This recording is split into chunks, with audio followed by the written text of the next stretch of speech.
জাতীয় সংসদ নির্বাচন নিয়ে জনতার মতামত কি? মো গোলাম কিবরিয়া, রাজশাহীর জেলা প্রতিনিধি। আগামী 12 ফেব্রুয়ারি অনুষ্ঠিত হবে জাতীয় সংসদ নির্বাচন।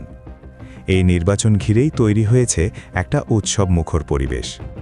গণতান্ত্রিক দলগুলো এই নির্বাচনে অংশগ্রহণ করবে। প্রার্থী তার পছন্দের ব্যক্তিকে ভোটের মাধ্যমে নির্বাচিত করবেন। রাজশাহীর রেল স্টেশন এলাকায় সরেজমিনে যেয়ে তৃণমূল পর্যায়ের মানুষের সাথে কথা হয়, তাদের মতামত তুলে ধরেন। আরানি থেকে আসমত নামের একজন বাদাম বিক্রেতার সাথে কথা হয়। প্রতিদিন সকালে বাদাম বিক্রির জন্য আসে রাজশাহীর রেল স্টেশনে। এই ব্যক্তি সারাদিন বাদাম বিক্রি করেই জীবন চলে তার। সন্ধ্যার সময় রেলে উঠে বাড়ি যায়।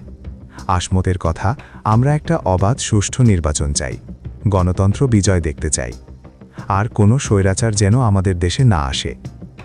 একজন রিকশা চালক অপেক্ষা করছিল রেল স্টেশনের সামনে। কথা হলো তার সাথে। সে তার পছন্দের প্রার্থীকে ভোট দিতে চায়। আগামী 12 ফেব্রুয়ারি তার কাছে একটি স্মরণীয় দিন বলে মনে করেন।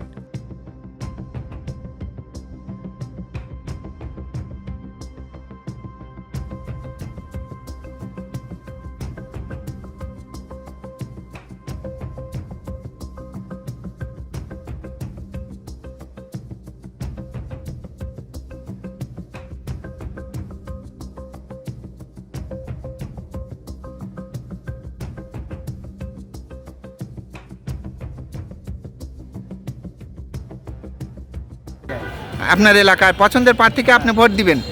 একটা সুন্দর পরিবেশে, উৎসবমুখর পরিবেশে আপনার ভোট হোক, এটাই চান। তা আপনি সেই প্রতিদিন আসেন সেই আরানি থেকে বাদাম বিক্রি করার জন্য? উনি আরানি থেকে প্রতিদিন আসেন বাদাম বিক্রি করার জন্য। এই রাজশাহী শহরের রেল স্টেশন